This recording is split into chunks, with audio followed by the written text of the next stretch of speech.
The state offers him a plea deal, 15 years in prison. So here's the question, Joseph. Are you taking the deal? Are you taking the deal? To trial. You're going to trial. Going to trial. Put it on the line. Put it all on black. Joseph, I couldn't do life in prison. I couldn't do life in prison. She needs a lawyer. He needs a payday. When struggling attorney Simon Latch encounters widow Eleanor Barnett, who needs a new will, he thinks it's his big break. Eleanor is a wealthy octogenarian who, according to her, is sitting on a fortune worth 20 million US dollar. I know what I would do. Bump her off and live like a king. Ironically, that's exactly what Simon is accused of when Eleanor is hospitalized after a car accident. Murder. He has motive, he has opportunity, worst of all, he's a man. Guilty! String him up. So, do you think there was enough action in this book? Or did it feel like it dragged on a little bit? No, there wasn't enough action. Pause this video right now. Go and read The Widow by John Grisham. And when you've read it, you can join us for the discussion. Or you can join us anyway, because we're going to tell you all about it. My name's Elijah. And I'm Joseph, and welcome to the Icha Library. No, probably not enough action. I did remember thinking it was dragging, especially in the first half of the book. Well, I disagree. Action. Action's not the only antidote to a dragging book, though. Because when it's dragging, it's normally... It's the most obvious solution. Yeah. But that doesn't mean it's the only fix. So, what did you think of the book? What did I think, I hear you ask? I thought it was very, very good. I thoroughly enjoyed it. I did it have a pacing issue? I think maybe in the beginning, but after we got through the beginning, I think it was very, very good. Very, very good. I think it's one of the best books we've read in recent weeks, and I thoroughly enjoyed it. So I recommend it. I would nearly say the first half had a pacing problem.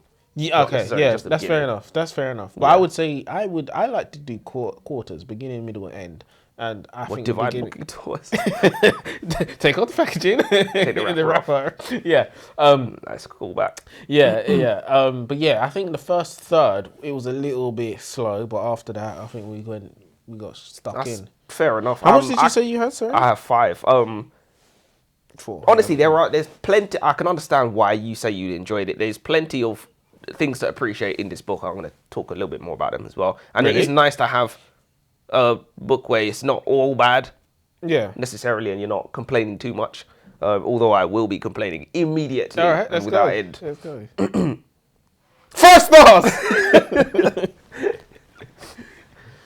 Are you familiar with what a MacGuffin is, Elijah? We spoke about this recently. Yeah. A MacGuffin is essentially a plot device that is there because it is there. If the sword in the stone was actually an axe in the stone, then it would be the exact same story, more or less. I know That's a poor example, but you get my drift. Anyway, this week's MacGuffin takes the form of the riches hoarded by wealthy widow Eleanor Barnett, or Nettie.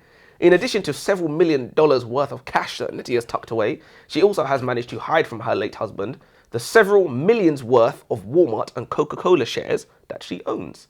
I appreciate John Grisham's stab at authenticity here, but this is a murder mystery, not a finance webinar. There's something about a chest full of gold or a big swag bag full of cash that we, the reader, just love. Imagine you are watching a Pirates of the Caribbean movie, and on the treasure map where X marks the spot, Jack Sparrow and his crew find a secret stash of Walmart stock. Without a doubt, more valuable than a box of gold or jewels, but let's be honest, none of us give a flying fuck about Walmart stuff. So just explain to me what's your actual problem, because treasure's treasure. And if somebody said, do you want this $7 million worth of stock? Oh, no, you don't, because you're not interested in Walmart If somebody asked me, do I want $7 million worth of Walmart stock? I think that's a much different question to, does the crock of gold at the end of the rainbow in this story need to be Walmart stock? Does it need to be Coca-Cola shares? But it could have been Apple shares. For that reason, 1 star. Why is it's like it just seems so random. You picked Walmart and Coca-Cola. It's just like you could have picked Richie anything. Could have just been money. There was already money in there. Yeah. When people do Bitcoin or they do something like that, I'm just like, it's not necessary. When you said the MacGuffin, I thought you was talking about another aspect of this book that I'm going to get into. Okay. I want sex, Simon, just not with you. God damn Bam! Now that's how you open a book.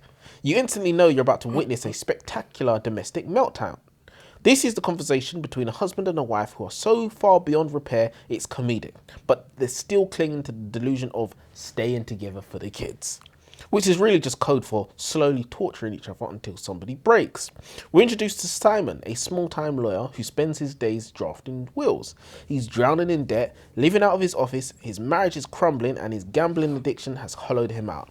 He's a man whose life is held together by duct tape and denial. Then comes the spark of hope. An elderly woman walks into his office to draft her will.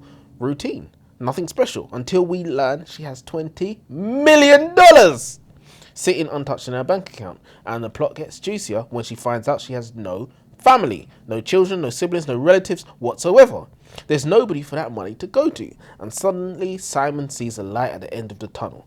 A miracle disguised as a frail old woman with a fortune. One signature, one opportunity, and every mistake he's ever made disappears. And honestly, what would you do in this position? The only gripe I had with the opening was the overload of gambling jargon. It felt like reading a betting textbook. Dense, technical, and exhausting. The author risks alienating a huge portion of readers before the story even gets started, and the gambling hardly had any importance on the actual plot. There were 100 more ways to show Simon spiraling. I mean, instead of 10 pages of explaining blackjack probabilities, we could have opened with something infinitely more relatable, like Simon getting caught slamming his secretary on a photocopier. I mean, that's what they're for, aren't they? Secretaries, I mean. And coffee. Not photocopiers. So, you being a betting man, do you co-sign the betting lingo? And betting lingo aside, did you like the start of the book? So yeah, I didn't understand what the hell was the fixation with the betting, because even we had him going in betting, and there was a big part of that, and then we had his family doing some betting stuff, and the son started talking about betting shit, and then the mum will start trying to correct the son on the way he was explaining betting and this and the other. And it was just like, what? It seemed to be a huge bunch of exposition to get us into the world of a gambling addict necessarily. Yeah, to but he feel wasn't that it's even real. that. Would you consider him to be an addict? No, I just don't think it was well done. I think it was an attempt to like get us to. But if the gambling had something to do do with the actual plot, fair enough. But it didn't. I mean, he was barely in any. I mean, he had his little problems, but it didn't feature anything relevant, really. Honestly, I thought him being on a slippery slope to divorce was more than enough motivation for his character. Didn't need to be a gambling addict as well. Like, please pick a struggle. How many different ailments do you need? Like, is he a crack addict as well? Or like, I mean, these things do lead to one another, but I really did think just the things with his wife was more than enough. Because like, that's enough to want to make money so you can like get a better life. Is it a bit of indoctrination for writers to use things like staying together for the kids and people in marriages that want to have sex but for some reason can't do it with each other? They need to find these strangers that don't know you, that don't know what you like, but it's your husband and your wife who have been with you, who know you in and out, can't satisfy you. Is that indoctrination? Surely two people who have made children, who have had sex, who have got married, surely they can please each other, even if they don't believe that they're capable of being together anymore. Here speaks the voice of inexperience, but I believe people are not trying hard enough, or they can't make their marriage work. When you've already been bonded by children and like decades of being together, you're simply just not trying hard enough to make it work. I definitely believe that, but is that a voice of naivety? It could be. That's why I said, listen, it's just how I feel. It doesn't make any sense how two people, you've been together, you've done this, you got the t-shirt, you got the certificate, you could just make it work. It's like surely, we could overcome anything, right? Surely you could just overcome. It's got to be doable. Even if you didn't talk to each other throughout the day and you just spoke to each other at night times, you said, good night, how's your day? And that lasted like months or whatever. Just let it happen. You could just do that, surely. How bad can it be? Do you know what it is? It's the women saying, oh, I hate the way he chews. I hate the way it gives me the ick. It's 100%. All that feeling shit, innit? Yeah. They don't think about the children. We should move on before... We should blame women for everything. Take no accountability. That's what they do. We learn from the best. Simon would definitely be disbarred in real life. Disbarment is the lawyer's version of handing in your gun and your badge. Upon witnessing the self-serving schemes of Wally Thackerman, the executor of Nettie's will and estate, Simon plots to draft a new will and put himself in the driving seat. Obviously, this is a gross misconduct for a lawyer, and Simon, on the slippery slope toward divorce and despair, tells himself that his actions are for the greater good, to protect a vulnerable old lady from a greedy, duplicitous lawyer. The question is, which greedy lawyer? I feel like there's a story in here all by itself. There doesn't need to be a secret fortune. There doesn't need to be a murder trial or a mystery. Two lawyers squaring up over an old lady's money, complete with backstabbing and below-the-belt punches. I thought there's a story there already. So was he protecting... Wasn't it... Why did I think it was Eleanor? Her name was Eleanor. Nettie is a nickname. See, that's another thing. Barnett. And I was actually going to... I actually cut this bit out of my notes, but there's... Wait, so who was Matilda? Matilda's the secretary. Yeah, and Matilda had another nickname that was annoying. Tilly. He'd call her Tilly. He'd sometimes call her Matilda, and it was just like, I don't think that's a nickname for Matilda, like Tilly. I know it's technically in there, maybe but it is, maybe it isn't. But why do we need to be adding more names to characters? Are we trying to confuse the readers? It's completely unnecessary. It's unnecessary. It's an attempt to confuse the reader because remember we can't actually see. We don't need this. Yeah. So that's two characters. Because I remember hearing it's probably not that big of a deal unless you're reading this book inside a week. If you read this book over a month, it might not be that big of a deal. I'm not saying it is a big deal. I'm just saying it's simply unnecessary, and it's creating another name for the same person, which is trying. It feels like you're trying to confuse us. That's what it feels like. So yeah, I think I was asking a question before. I forgot what you was asking. I was asking, was he really protecting her? Yes, was he really protecting her? This is why you can kind of... Intentions matter is what I would answer the question, even though I didn't let you answer it. Yeah, do you know what I mean? And he wasn't doing it out of the goodness of his heart. He was doing it because he was fueled by greed. Self-serving as reasons, we all are. It's only natural. King. Surely it's only natural. He didn't do anything wrong. And even if even if the right thing to do was do what he did, somewhere in the back of his head he'd be like, but I am benefiting greatly from this. Obviously, I'm getting massive legal fees. I could even be in a position to steal the whole bloody goose. Yeah. So it's very rare that the right thing to do is steal $20 million. Keep for yourself. I've got to give credit where it's due. The audiobook production is impressive. The southern accents do a lot of heavy lifting when it comes to bringing the world to life. Although I can't say I like the effort entirely because Eleanor's voice is genuinely annoying. I can't decide if that's deliberate character choice or an accidental assault on my ears. Now, Simon, our beloved disaster of a protagonist, is undeniably relatable and even likable at times. But let's not kid ourselves. Is he actually a good person? He lies, he manipulates, he's actively scheming to get his hands on Eleanor's fortune. He even prays for her untimely death so he can slide his grubby little fingers around her $20 million. You're not seriously going to try and argue that Simon is not a bad person, right? Well, we'll see. Which leads me to a thought. Is this book a social experiment?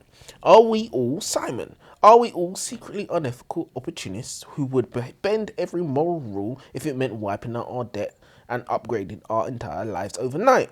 Would any of us really be above writing ourselves into an old woman's will for a ridiculous fee and then going the extra mile by befriending her, taking her out to lunch and laying the foundations of trust just long enough to inherit the jackpot? Because I'll be honest, at several points, I was rooting for Eleanor to drop dead too. So if Simon is a bad person, by extension, does that make me one as well? Well, you're not getting $20 million, do you know what I mean? So yeah, but if I was in that position, I would do the same thing, and a lot of us would. So you could say with absolute certainty you'd be doing the exact same thing without a shadow of a doubt. I'm going to be scheming to get that money, as I should do. But yeah, is this book a social experiment, do you think? 5 stars! He could be looked at as a social experiment, I suppose, but I never... You don't think that was the intention of the author? No. So we aren't Simon. Well, you can see elements of yourself in Simon, 100%, but I don't know what I would do in that You're telling me none of that, there would be no little voice in your head compelling you? I said I don't know what I would do in that circumstance. That doesn't mean... I know I'd do. I'd be smashing conflicted. Eleanor. I would definitely... I'm crying. By all means necessary, I'll be getting my hands... You would immortalize your bloodline. They would literally have to build a shrine to you that saved everybody. Simon is a stone cold piece of shit. I like that though, because this is the kind of thing that starts conversations. Simon is just a beaten down lawyer whose life hasn't turned out the way he'd hoped, and all he wants to do is retire in dignity. His opportunity comes along when a vulnerable old lady comes to him for protection, and he takes the opportunity to pull the strings behind the scenes. This includes breaking into her house for confirmation of her alleged fortune, coercing her into signing a power of attorney, giving him control of her estate, and then finally giving the green light to taking her off life support. Simon isn't a good guy, and he isn't technically a bad guy either. When given the opportunity to make bad choices, however, he jumps at the chance and doesn't bloody look back. I think you've definitely painted him out to be much worse than he was, because he didn't give a green light to turn off child support. He didn't break into her home and other things. So what you're saying? You got your thumbs on the scales with that one, but he wasn't. I just got that. He wasn't. He wasn't great. He wasn't great. It was selfishness, you know. Yeah. I think we as humans, we don't treat people as we would do our own family members. And I don't know if that's a bad thing, but I think if we all treated each other better, the world would be a better place. It could so not that's be. that's at least something. Yeah. It turns out Eleanor was poisoned. She didn't die from natural causes after all. And suddenly, all the evidence starts pointing straight at Simon, her own lawyer. And I swear, I've never seen anybody look more guilty than he does in the moment. The way his criminal defense attorney lays out the situation is brutal. Sweet, elderly client and a greedy lawyer convinces her to sign power of attorney. That same lawyer pushes her to approve cremation to hide the evidence that he poisoned her. Then, after 45 minutes after Eleanor dies, he's on the phone trying to have the body cremated. And conveniently, all of this happens on the very last day of the tax break, lining his pockets with even more money. And at this point, I was completely hooked. Simon gets arrested and begins fighting to prove his innocence. But here's the kicker. If he's found guilty, the prosecution is pushing for the death penalty, which is absolutely insane to me. That feels wildly extreme. Do you think that's not just? Yeah, no, I wouldn't. I don't think you could ever, because it would be the premeditated, cold-blooded murdering of an old lady to seek to, like, obviously get her. I just don't think if somebody at the end of their life, I just don't think you should be getting the maximum penalty for somebody who only had half an hour left. Like she wasn't. You didn't rob her. How much did you really steal? Yeah, you didn't rob her of decades. So you should not. I just don't. That's the way it is.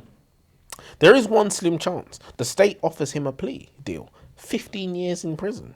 When you compare that to life without parole or execution, 15 years suddenly seems like nothing. So here's the question, Joseph. No, Are you taking the deal? Are you taking the deal? To trial. You're going to trial. Going to trial. Put it on the line. Put it all on black. Joseph, I couldn't do life in prison. I couldn't do life. Get life in prison. Look, you're not getting life. Getting death. I couldn't do life in prison. No, life in prison is insane. 15 years ain't nothing though. 15 years or suicide. That's it. No, it's free or suicide. Freedom or suicide. Yeah, sorry, bluicide. Freedom or bluicide. One way or the other, I'm getting out of here. So did you have those feelings that I had then? Did you feel invested in the story? Did you think, okay, all right, I need to see what happens, or was you still indifferent at this point? I kind of felt like he deserved it. I was like, he's in this situation because he was doing something dishonest that he doesn't mean he deserves to go down for life. It means it's his own fault. It means he's got himself into this, and he can't blame anybody else. But you always get yourself into things, I suppose. But was there not a quality of satisfying irony that you was thinking? You thought good. Give him life. No, I wasn't thinking that. But I was just thinking he just would not be in this situation if he hadn't attempted to play. To me, maybe I am what they call the narcissist. I don't think Simon did anything wrong at all. Look, did he try and get himself a good payday? But as he said, the lawyers in the big city, they're charging 1,000. He didn't even do that. He just put him down for 500, which is still a lot. But when it comes down to lawyers and what they do, it's not. Well, and he did do her. He did her solid. He did her a favor. I think what you're saying, in the grand scheme of things, he's not that bad in terms of what lawyers actually do. I'll do one better. I don't think he did anything wrong.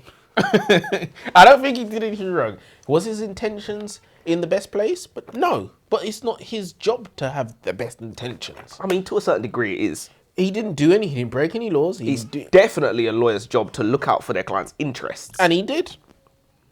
If you don't have the best intentions, can you say you're looking out for their interests? You can still look out for their interests. If you don't have the best intentions for them. You don't have to have the best intentions. You just have to look out for them. And he did. He protected their money. Well, I would say that, I would argue that you have to have your client's best interests at heart as a lawyer. That's Best what interests. Best interests at Best heart. interests I look at is it as techie. like having a doctor. You want a doctor of your best interests. They at don't heart. even have a duty of care. Well, Lawyers don't have a duty of care. Oh, they don't. Yes, they of sorts. Yeah, And they do. It's not called duty and I of care, don't but they think do. I genuinely don't believe lawyers have the best interest. If you're not paying top dollar, if you're going to, Simon on the corner, I think Simon in the corner probably has more of your best interests at heart than top dollar guys out there. To be honest, maybe I don't know. I've been in court and the solicitor said, "Listen, just take the plea. You can go home. I get paid my $2,000. You just get to go home." Do you know what I mean? So, yeah. Yeah, that's me. So wait, you taking the deal? You going to trial? Well, for 15 years. Something you didn't do. With that evidence, I'm taking that deal. To be fair, Really, bro, 15 years is. No, but the way I saw it as they didn't have a smoking gun. So if you don't have a smoking gun, you ain't sending me for life without smoking gun. That's the way I'm looking at it. You need to have some evidence. This is all circumstantial. Yeah, I hear what you're saying. You gotta have my hand in the cookie jar if you're gonna send me to tough life. Because depending on that jury that you get, that sweet old lady I know they can robbed her of her last years in or whatever. real life. String him up. 15 years, Joseph. 15 years. Damn, how many iPhones is that? Oh gosh, what up the? yeah. Wait, what? What are you talking about? You saying you gotta get the iPhones in prison. Whoa! We do not do that. Only crack, only iPhones. Drugs. Yeah. I can make this fit. I've had worse. So you're telling me you'd go to trial? Nah, going to trial's dirty. Come on, behave yourself. That's ridiculous. Joseph, 15 years is a long time for something you didn't do. Life is longer. The thing is, you could do 15 and live to tell the tale. Do you know what I mean? Like, that'll just be I'll a go small to trial, chapter. and if he's guilty, I'll be like, can I take the deal? Can I still take the deal? I don't know what I'd do. It's between a rock and a hard place. It's very tough. I'd ask my dad, and whatever he said, I'd do it. And my dad would say... He'd just say, do the opposite. I don't know. What would he say? He'd say take the deal. But I feel like if I asked him now... I thought you would say go to trial. No, but we'll ask him after. But He's that kind of person who would like go to trial. I know. But in this scenario, the cost is too high. And you're not going to get a fair trial. Not with jury.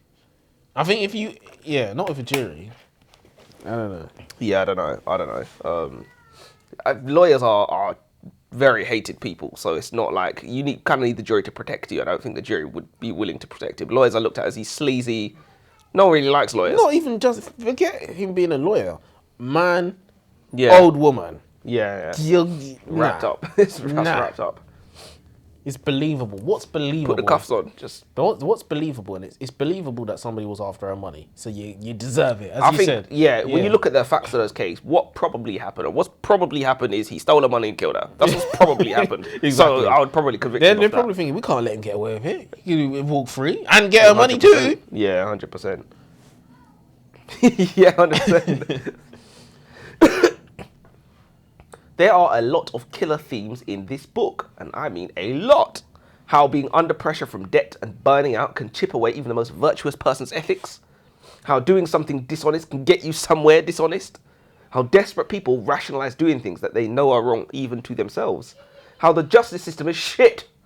Simon wasn't guilty of murdering Nettie, but he certainly wasn't innocent. Mm-hmm. The fact is, he only ended up on trial because he was doing something that he knew was dishonest. You could almost say he deserved it. Now, obviously, I was trying to start a little bit. I was trying to be a bit inflammatory there, because I don't know if it's fair to say he deserves to go down for life. Or death even. Yes, or death even, for something that he didn't do. Yeah. But I felt like it was... everyone can relate to that situation where something happens and you're like, if I only hadn't, I wouldn't be in this situation. So you definitely think he did something wrong. Do you think what he did is something that should be punished by law? It really is tough, because I think you made a great point about other lawyers doing like much, much, much worse things in the grand scheme of things. I don't think. And when you say worse, other lawyers charge more. That's it. It's not that they were doing worse. They charge more. Yeah. So he did put an exorbitant fee, but that's exorbitant to a normal person. And she's rich as well. And she's rich. So I don't know. It's tough. Look, we like living in the grey. When you're, like I said, when you're in them situations where, you know, gotta get this done for your family, you know, it leaves a man feeling you don't really have a choice necessarily. So can't he's a pick good up man. So random... we agree. He did the right thing. There could be an argument that he did the right thing for his family. Well, I don't know. Judging by what actually happened, they got ostracized. They had to change schools and. Everything. Well, if you had a choice to, like, you know, be ostracized, have to change your job, change your name, but you get 20 million of the king's finest Great British pounds. The family would never hear from me again. I'm going to get the milk. In the Walmart and Coca-Cola shares, you got $20 million. Being in a courtroom, even just reading about it, locks you in. You're trapped, hanging on every word from the defense lawyers. It's a brilliant narrative tactic. And honestly, more murder mysteries should take advantage of that feeling of being helplessly glued to each statement. Because a lot of these murder mysteries, we never see the inside of a courtroom. So even if they had a court, even if they had the wrong guy in there and he's in you know, going through the trial, we can still be involved in that. I love the pressure of waiting for the jury. I felt real hope for the main character, real anxiety, but somewhere deep down, I was convinced he was going down. I was so sure of a guilty verdict was coming, and yet I still screamed if they finally read it out. I literally screamed. I was going down the motorway. We already know how the story ends, so I won't retell the entire conclusion, but I do want to highlight the twist. It was Simone's own secretary, Matilda, who called the police and set everything in motion. And the reason she did it? Her brand new boyfriend convinced her to report the suspicious circumstances around Eleanor's death. And here's the part I really wanted to emphasize, because it says something interesting about loyalty in relationships. It proves that befriending women is usually a terrible idea. They will always side with the person they're sleeping with. Matilda worked for Simon for 12 years. 12 years of trust and loyalty, and she threw it all away instantly to impress some guy she'd barely started dating. Crazy. If Simon had been sleeping with his secretary like he should have been, maybe none of this would have happened.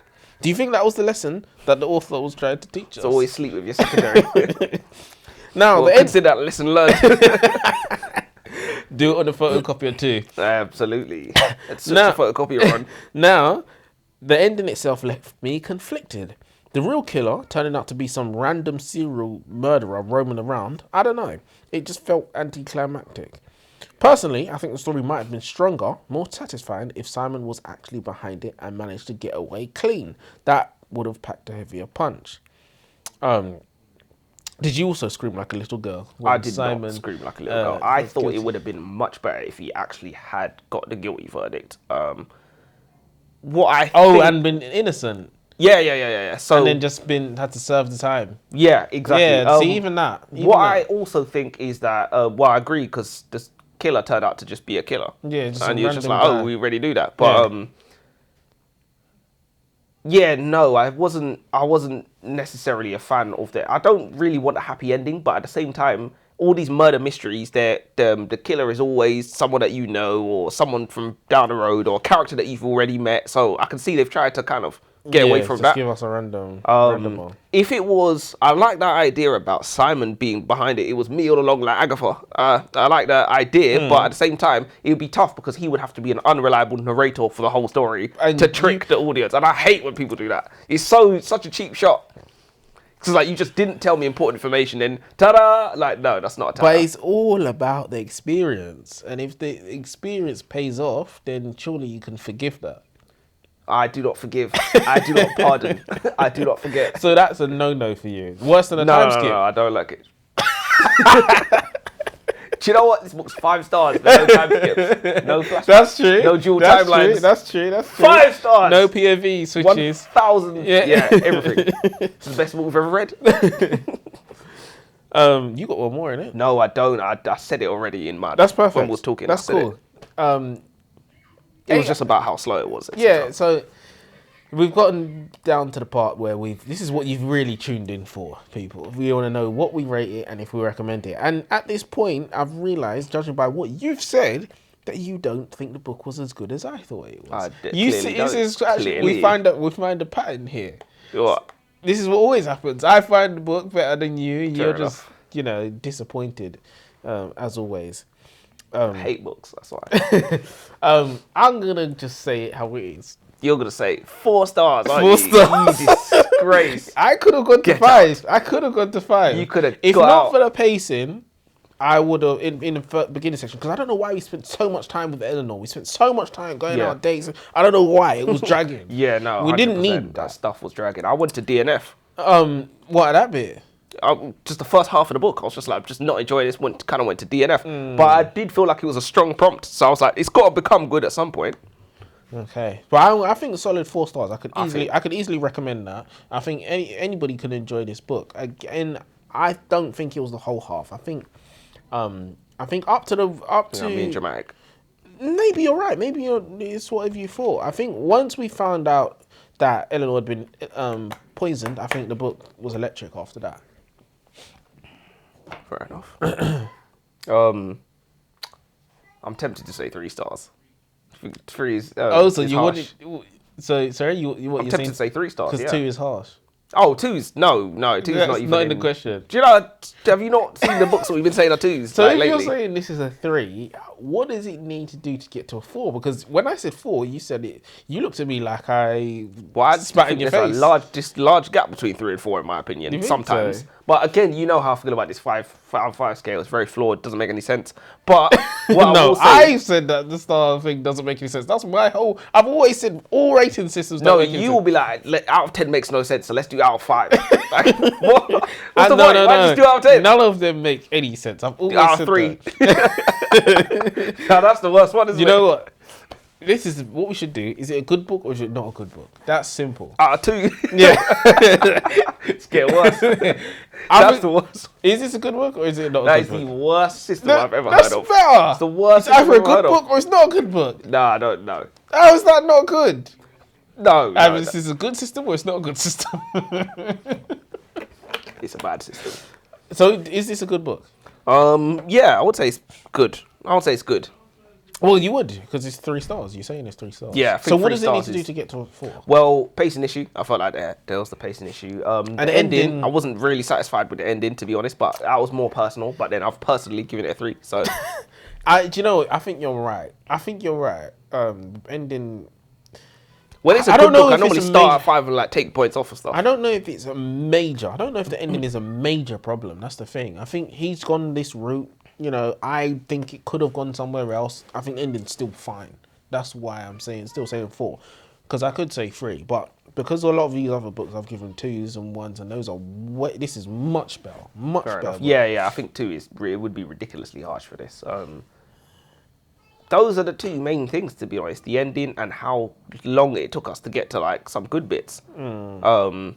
Pacing. I didn't really feel like there was that many characters, so Yeah, I it was never wasn't really confused, yeah. that much of a problem. I wasn't really too confused. Yeah, as you said, we just spent too much time with characters we did have. Yeah. Overall, I think he did a good job. Would you recommend it? They could have simplified his motivations a little bit. So, like I said, he didn't need the gambling and the wife and no sex and the kids and everything. And Just then kill yourself at that point. all of that, and he wasn't smashing the secretary as well. Ridiculous. For that reason, 1 star. That's where he's going wrong. 0 stars. Yeah, would I recommend it? I would recommend it. I forgot, actually. No problem. I would recommend it, to be honest. Yeah. I think it's got a bit of, it reminds me of The Perfect Divorce a little bit. So it's got the court scenes, it's got like the legal battles, it's got a little bit of everything, to be honest. I think, there's a lot of people out here who enjoy it. I would recommend it. I'd read it again. Well, on that note, till next time. Till next time.